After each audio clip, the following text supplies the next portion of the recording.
and welcome to the Did You Know Crypto podcast, episode 6, Cryptocurrency Wallets. Today we're going to be going in depth regarding the different types of cryptocurrency wallets that you can hold yourself or be held for you on your behalf via custodial services like exchanges. First, I'd like to say thank you for listening and wanting to learn more about blockchain technology and cryptocurrency, but mostly for choosing to do that with me. I really do appreciate it. Before we begin, there are a few terms that you should be familiar with before we get into the different types of wallets so that when these terms do come up a little bit later, you'll better be able to understand what I'm talking about. The first thing we're going to talk about are public and private keys. Your public key is what people will use to send you cryptocurrency. It's important to note that the term public key and address are often used synonymously. However, they are slightly different. Your address is actually what they call a hash of your public key, which is basically a shortened version of it that can be used to receive cryptocurrencies. Your public key will be a 40-character hexadecimal string. Hexadecimal uses the numbers 0 through 9 to represent 0 through 9, and A through F to represent 10 to 15.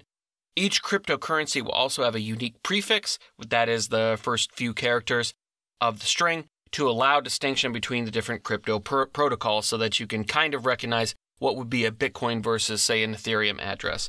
Your private key is the password to everything in your wallet.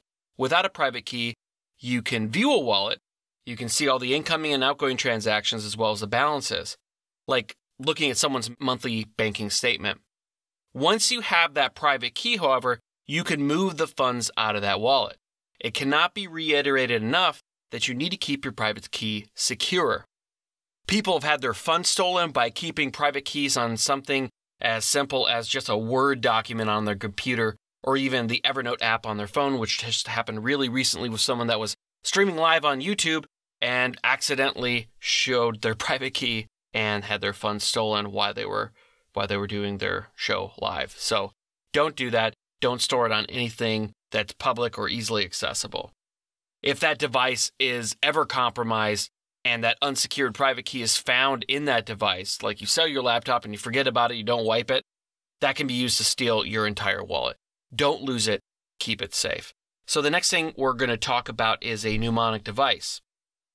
A mnemonic device is, in its most basic form, are words and letters or associations that help you to remember information.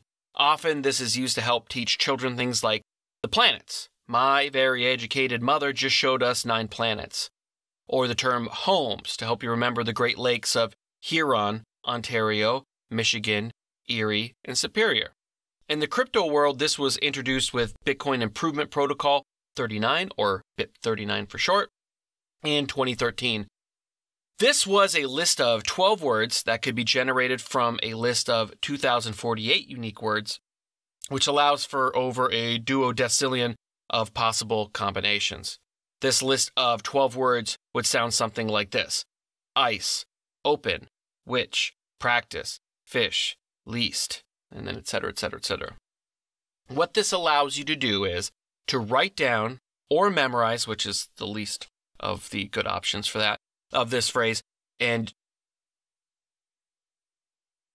what this allows you to do is to write down or memorize this phrase to your wallet. Memory is the least preferable option. And if you ever lose your wallet or anything like that, your computer crashes, you can re-download the wallet on a new computer and using these 12 words, recover your wallet and the funds contained as though nothing ever happened. It's important to note that this does not replace your private key. You will still need your private key to be able to access the funds to send them. Think of it like this. Your private key is like the password to an encrypted file on your computer. Your mnemonic device is like the password to the backup hard drive that contains that locked file. The mnemonic device is often called the recovery seed for many wallets. Mobile wallets like Jack or hardware wallets like the Ledger, which we will talk about in a little bit, will both have this recovery seed in the form of a mnemonic device. If you lose the phone that your Jack's app was on, all you need to do is get a new phone, re-download Jack's, and input your recovery seed. This will give you access to all your funds again. If you lose, say, your physical Ledger Nano, like I have, once you buy a new one, you can load the recovery seed into it and all your funds associated with that seed will be available again as long as you still remember the PIN. At the end of this podcast, I will go over some hints and best practices to keep your information secure and redundantly stored so you never are in a position where you could lose access to your funds. We're going to talk even more in depth about this in a future episode about safety and security, but just stay tuned for that. I also understand that to a lot of new people, this sounds like a lot of work, maybe too much work. But remember that cryptocurrency is all about personal responsibility. You are responsible for your funds, not the bank. There is no bank. The trade-off to all of this is that you need to put just a little bit more work than going to, say, Wells Fargo. The gain is that, well, there isn't a central bank eating away at your savings, losing 98% of its value in 100 years due to inflation and crashing the economy. But I digress. To me, that seems like a pretty good deal overall, don't you think? It's really not that hard and will take less time than to, say, binge watch a few episodes of your favorite show. The next terms I want to discuss are custodial and non-custodial accounts. A custodial account is when, say, a third party holds and controls your funds for you. This is like a normal bank account. The bank holds your funds and controls them. They can move them anywhere they wish, as well as deny you access to them if they ever so choose. In the crypto world, this would be similar to exchanges like Coinbase or Uphold or Bitfinex. We just talked about private keys. If you remember, that's basically kind of like the password to your wallet. If you do not control the public and private keys to an account, it's not really your account, but a custodial account. If you use Coinbase, you're never going to get the private keys to that account's wallet. That is the difference between holding your own funds in your own wallet and having a custodial account like Coinbase. The next terms that we're going to be talking about are hot and cold wallets. The simple difference really between the two is merely connection to the internet. A hot wallet is connected to the internet and is able to transact, while a cold wallet is not. A hot wallet would be something like a Jaxx wallet, which is the iOS or Android app that you can download.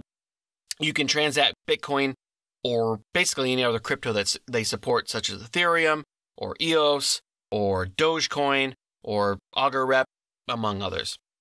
And you can do this instantaneously without any hangups. A cold wallet would be something like a Ledger Nano S, which is a hardware wallet. I physically have to connect this device to my computer. I have to physically input the PIN to connect the wallet to the outside world and then have the ability to move the funds. Think of a hot wallet, put it more simply, like a purse or an actual normal wallet you carry in your pants. You carry cash in it, and you're able to pull out at any time money to pay someone right away. The risk of carrying that wallet with that cash being that if someone does gain access to that purse or wallet by stealing it or taking it from you, they can pull the cash out and they instantly have all the money that you have in that wallet. A cold wallet is more like a safety deposit box. It's much more secure. It has more safeguards. But the downside is it's not convenient to use for daily transactions. I love my Ledger Nano S, but if I'm walking around and I meet somebody on the street and let's just say, or I go into a coffee shop, they accept cryptocurrencies, I'm not able to pull out that Ledger Nano S and plug it in and do all this kind of stuff to send them the, whatever crypto that they're accepting. I will need to have something like a hot wallet, which is why I have things like Jaxx or Cointex, which I'll talk about in a future episode. Now that we know some of the terms, we can actually talk about some of the different wallets that are available. Mobile wallets are ones that are primarily app-based and accessed via your phone or tablet, something that's mobile that you carry around with you, like Jaxx that I've already talked about. Mycelium's another one. There are quite a few other ones out there, and they allow you to transact crypto really fast and on the spot.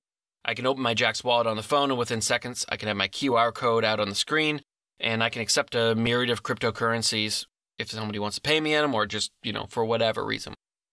As I mentioned before, as far as for the coffee shop example, I use Jaxx primarily as a small denomination wallet that I can send funds in and out of for daily transactions, receive payments, because it's much easier just to tap on the phone, tap the app, tap copy address, that button that's right in there. I paste that into a message or a text, and then someone has it, they can send funds to me directly. With wallets like Jaxx and Mycelium, you control the private keys. These are not custodial wallets. If you remember, custodial means that a company controls your funds and gives you access to your funds but not the full control of those funds. Since Jaxx gives you the full control of your private keys, you can take your public address, which you already have. Remember, that's the address people can send funds to, and take your private key. And remember, that's like the password. Since Jaxx gives you full control of your private keys, you can take your Since Jaxx gives you full control of the private keys, you can take your public address. Remember, that's the address people can send funds to, and your private key. And remember, that's like your password.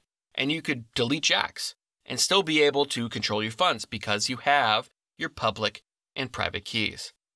For example, let's say I had 2 Ethereum in my Jaxx wallet and I lost my phone. Since I control my private keys, I'm able to take that public and private key, go into something like myetherwallet.com. I can input those public and private keys and access my Ethereum that way. It's extremely important that you always maintain control of your private keys. Without them, you're not in control of your wealth. I'm sorry if I keep on reiterating this, but it is the most important thing that you can really take home and understand when dealing with crypto. Control your private keys. Control your private keys like they're your child. It's also important to note that there are a lot of different apps in the App Store that are vying to become your mobile crypto wallet. Be extremely careful. Make sure you research heavily any app that you're considering using to store your funds. As I mentioned, I only use mobile apps to store a small amount of crypto. Don't use this as, well, I'm just going to put everything that I buy in there. I don't trust mobile applications for any large amounts at all. For those, I use hardware wallets that I've already mentioned, like the Ledger Nano, and that we're actually going to be discussing next. So let's talk about hardware wallets. There are multiple hardware wallets on the market right now, mainly being Ledger, Trezor, and KeepKey. My personal experience has been with Ledger and Trezor, but mostly with Ledger, so that's the one I'm going to be talking about. My Ledger, a hardware wallet, is basically a mobile cold storage device for your cryptocurrencies.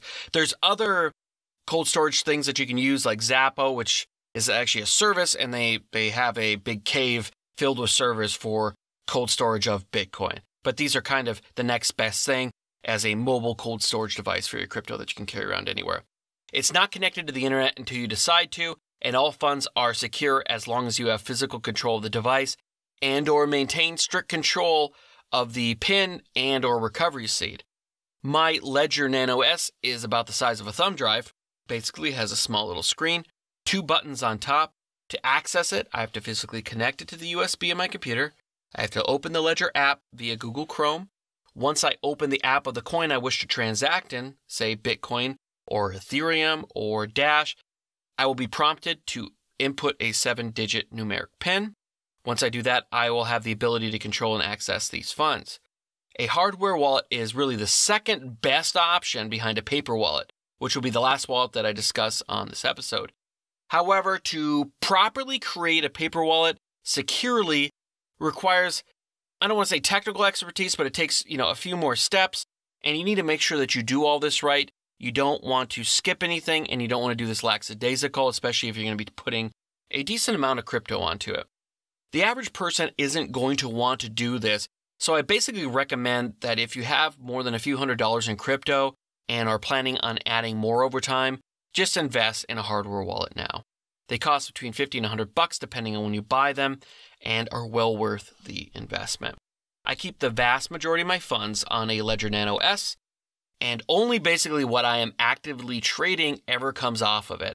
If you're looking to dollar cost average your purchases of crypto, which basically means you just buy a set amount per month and regardless of the price, this would work actually perfectly. You can buy monthly via Uphold and just send it directly afterwards to your hardware wallet for long-term storage. Remember, if you ever want to check how much is in your wallet, you don't actually need to get onto your hardware wallet or even your paper wallet. As long as you know the address, you can just input that into something that's called a blockchain explorer for that specific coin. And by searching that wallet, you can see everything. Any kind of transactions that have gone in or out of that wallet address, the balances and anything like that. For Bitcoin, you can go to blockchain.info. Ethereum, you can use ethscan.io. I'll have all these linked to in the show notes at didyouknowcrypto.com. The next wallet that we'll be talking about is multi-signature or multi-sig wallets, and these are a very neat option, especially for businesses. With a multi-sig wallet, you can do things like having a 3 or 4 or 10 or 20 signature wallet for your business and or your clients. The signatures are comprised of, say, yourself, the seller of the product, the other person, maybe the client who's the buyer, and the third is a backup agreed upon by both parties. To initiate a transaction from a wallet, you will need to have 2 out of 3 signatures to validate. Another option is to limit any wrongdoing, say, within a company by having 15 out of 20 signatures required on a company wallet to sign before any transactions are considered valid. This helps to secure a company's funds in case, say, a hacker is able to gain access to your network, or say some of your employees' computers, and they find that some of them have not been keeping their private key secret. Even if the hacker was able to gain access to 2 or 3 or 5 of these employees' keys, they couldn't steal any funds. It's a really neat idea, especially for institutional and businesses out there. The last one that we're going to be talking about are paper wallets. A paper wallet is the most secure way to store your crypto. They exist offline, and unless someone gains access to the physical paper wallet, i.e. the actual thing is printed on, or you lose it, they're entirely safe. Considering that 99% of thefts of crypto occur online by malicious individuals gaining access to, say, exchanges or your computer, paper wallets eliminate a lot of the security issues that can arise with cryptocurrency. So, what are the downsides? For one, it's not exceedingly simple. It's not difficult, but it is not as simple as just downloading an app. And it's just not a matter of Googling create paper wallet and creating one online, such as my Ether wallet or on another site. You need to ensure that your computer is not compromised in any way. Because if so, all the information that you are typing on your computer and putting down there is visible to whatever hacker has compromised your system. So here's how you can create a Bitcoin paper wallet. In short, I will have links to an article on how to create a Bitcoin wallet, how to create an Ethereum wallet, and I will update this over time with how to create other wallets from other systems. So step 1, and remember, this is for a Bitcoin paper wallet, not for anything else. If you send any other cryptocurrency to a Bitcoin address, you will lose it forever. If you send Bitcoin to an Ethereum address, you will lose it forever. Just always remember that. So, step 1, ensure that your computer is completely free of malware of any kind. Really, the best option would be just get a brand new cheap laptop or buy a used one, then wipe the drive, reload the operating system and everything like that. Don't download any apps. Make sure that you just use this specifically for any of your crypto uses. This is the very best option. Step 2, on your now clean device, connect to the internet and go to walletgenerator.net. I want to reiterate that you need to make sure that your device is clean. I would really recommend, like I said, having a dedicated small netbook or cheap laptop for this. Don't use this to check Facebook or check your emails or download attachments or anything like that. No third-party apps, nothing. After this, when you go to the site, you're going to click on the link that they have to download a zip file, .zip file. Now that you've done that, step 3, disconnect from the internet. And also make sure that the printer that you're going to be using is not connected to Wi-Fi and is directly connected to the computer that you're using now. It's important that all this is done offline now, that neither the printer nor the computer are online. After you are sure that you're no longer connected to the internet, open in that zip file, extract all, and open the index.html file. This is going to take you to a website, but offline. Step 4, now you're going to see a screen saying generate new address and asking you to move your mouse. Basically just going to swirl your mouse around like when you're kind of bored at the computer and just kind of move it around randomly around the screen. As you're doing this, you're creating a random key for your new wallet. Do this until the number to the right reads 0. Step 5, your wallet is now generated and you will see 2 QR codes, which if you remember are kind of like a barcode, but they are a square with kind of like black and white little squares that are all connected all around. The left side is your public key. You can use this to send Bitcoin to that wallet. So if you have, say, Bitcoin held on Coinbase, you can use your Coinbase app to scan that QR code or input that address that you see printed above the QR code, and you can send your Bitcoin there. And the right is the private key, which unlocks access to use the funds in the wallet. Print this out. and it is advised that you print out multiple copies of this, keep them in multiple places that are safe. As if you do put your Bitcoin on this paper wallet, and let's say you forget about it, and you leave it in a file cabinet, and the moths get to it, or there's a flood, and you lose that thing, it's lost forever. Step 6 now, delete the web page off your computer that's still offline, and now you can connect back to the internet. For Ethereum wallets, I will have a link in the show notes on how to use myetherwallet.com to create a paper wallet.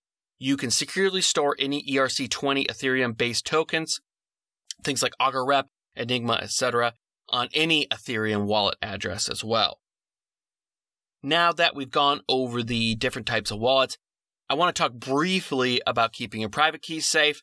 There are multiple ways that people store their private keys and wallets. Some people keep them in an actual physical location, such as a safe or safety deposit box.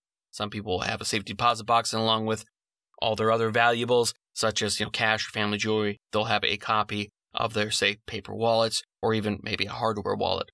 In the very near future, I believe families are going to be opening up safety deposit boxes, say in 2050, 2060, of deceased relatives, and find a forgotten paper wallet that's probably going to be worth millions or billions of dollars in Bitcoins or other tokens at that time. It'll be very interesting to see. Another way to store your private keys is to engrave them in metal. Cryptosteel is an item I really like. This will ship you basically kind of looks like a metal credit card with a little swing latch on the front to cover it, and has little slots that allow you to make a near permanent copy of your private keys by sliding the individual characters one by one into the slots of the card. So if, say, your private key was A, B, C, D, 1, 2, 3, 4, you're going to take that A, slide it all the way down, B, slide it all the way down, C, slide it all the way down, and then all the way across. You will do this yourself so that you can ensure at all times you are the only one who has access to the private key. You can find a link to this at didyouknowcrypto.com/cryptosteel. There are other manufacturers that sell products like this, but I would caution whoever you use, never use a service that asks you just send us your private key. Don't do that. I know that you would rather maybe not have to take the time to engrave it yourself or whatever, but if you send some of your private keys, you're just really asking for heartache down the road. The last and least preferred option is memory. Some people have decided to erase any physical evidence of their private key and keep it entirely in their memory. You may have a great memory. However, consider what happens if you're ever involved in, say, an auto accident or something that results in brain trauma. You've now basically possibly lost all ability to recover these funds. I don't recommend this unless it's your only option. Another option I don't even really want to recommend is kind of in the early days of us crypto freaks. Some of us would, not me personally.